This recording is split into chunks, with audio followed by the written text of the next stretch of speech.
Hello everyone, welcome to EduChemy. My name is Anshuman, and in the Facts for Prelim series today we are going to learn about National Green Tribunal. Now if you want to access all the free resources given by EduChemy, all you need to do is scan this QR. If you like this video, you can hit the like button and you can subscribe to the channel. Now National Green Tribunal, जिसको हम लोग NGT के नाम से जानते हैं, is a specialized tribunal that oversees the cases related to environment, pollution, climate change and biodiversity. Now इसको through एक एक्ट बनाया गया था, तो this is a statutory organisation. और आपको पता है there are some important organisations and important acts जो कि इन्वायरमेंट में आपसे यूपीएससी प्रीलिम्स में क्वेश्चन पूछे जा सकते हैं। तो इसी कारण इस वीडियो में हमने एनजीटी को डिटेल में कवर किया है। इस वीडियो को आप एंड तक देखिएगा। अगर एनजीटी से रिलेटेड कोई क्वेश्चन आता है तो आप डेफिनेटली सॉल्व कर लेंगे। Now before going into detail, there are some landmark judgments जो कि एनजीटी के द्वारा दिया गया है और ये काफी इंपॉर्टेंस होल्ड करते हैं। You can quote all these cases अगर कोई मेन्स में क्वेश्चन आता है तब भी।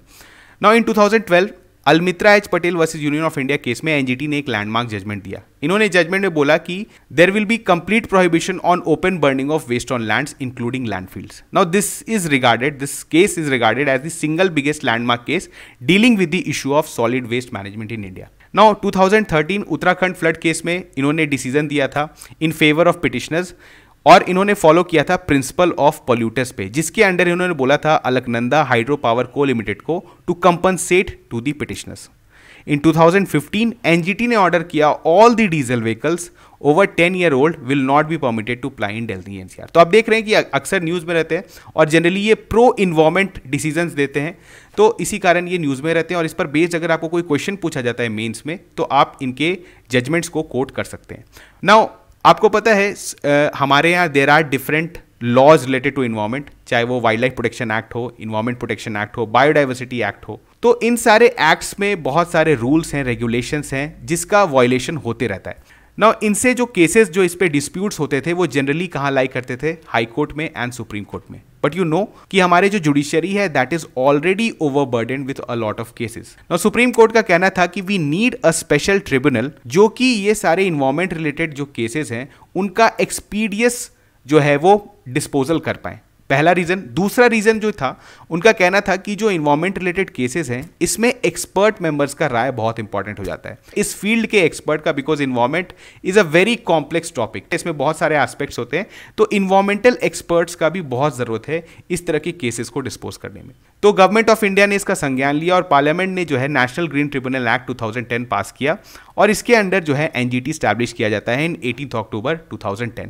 नाउ इसको क्यों बनाया गया? फॉर इफेक्टिव क्योंकि इसमें एक्सपर्ट मेंबर्स होंगे, जुडिशियल मेंबर्स होंगे, और एक्सपीडियस क्योंकि जल्दी से डिस्पोजल हो पाएगा environment related cases. Now India जो है after forming NGT became the third country in the world to set up a specialised environmental tribunal. ये बहुत इंपॉर्टेंट फैक्ट है आपके लिए, only after Australia and New Zealand.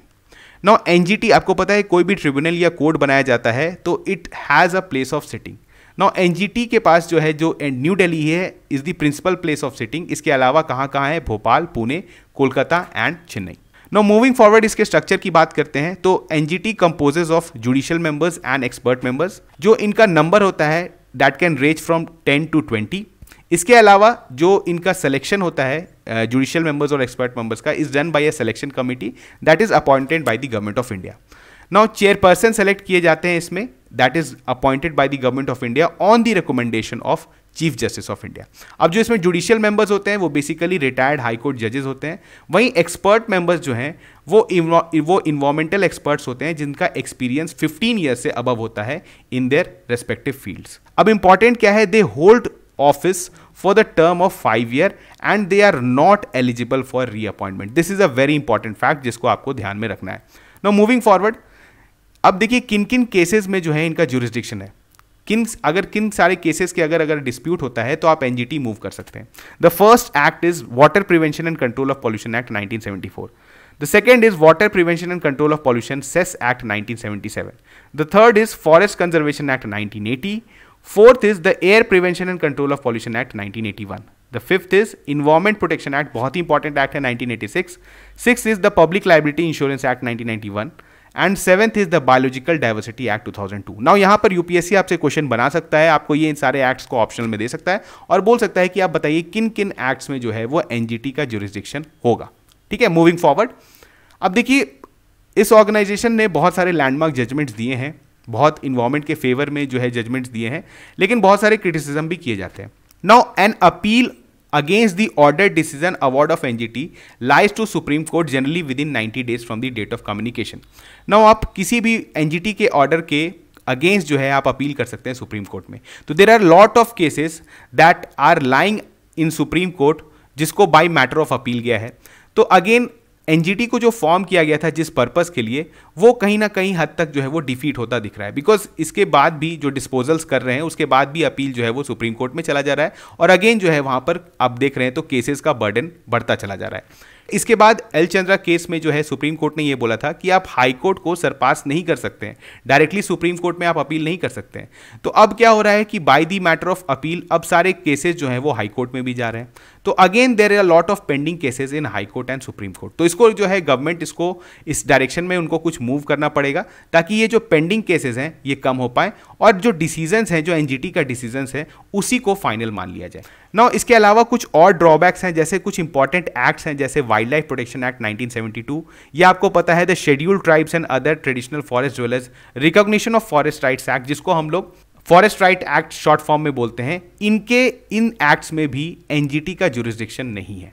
तो यहां पर बहुत सारे एक्ट्स, इंपॉर्टेंट इन्वायरमेंटल एक्ट से जो है वो एनजीटी को एग्जेम्प्ट कर दिया गया है। तो ये भी एक जो है आपका यहां पर दिस इज अ ड्रॉबैक। तो यहां पर कुछ इंपॉर्टेंट फैक्ट्स था जिसको हमने एनजीटी से रिलेटेड कवर किया। अब यहां पर एक क्वेश्चन आया है 2018 में जिसको हम लोग देखते हैं और सॉल्व करते हैं।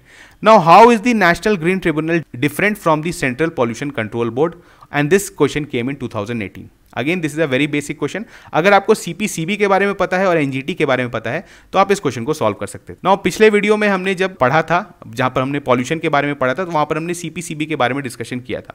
तो आपको सीपीसीबी के बारे में भी कुछ इंफॉर्मेशन होना चाहिए। Now the first statement is the NGT has been established by an act whereas the CPCB has been created by an executive order of the government. The second statement is the NGT provides environmental justice and helps reduce the burden of litigation in higher courts, whereas the CPCB promotes cleanliness of streams and wells and aim to improve the quality of air in the country. तो आपको बताना है कि इसमें से कौन से statement सही हैं। The given options are 1 only, 2 only, both 1 and 2, neither 1 nor 2. जल्दी से सोच के बताइए इसका सही आंसर क्या है। इसका सही आंसर होगा ओनली 2, बिकॉज पहला स्टेटमेंट जो है वो गलत है। Because CPCB is also a statutory organisation and it has been created by the same act जो कि हमने पहले भी डिस्कस किया है। वो कौन सा है?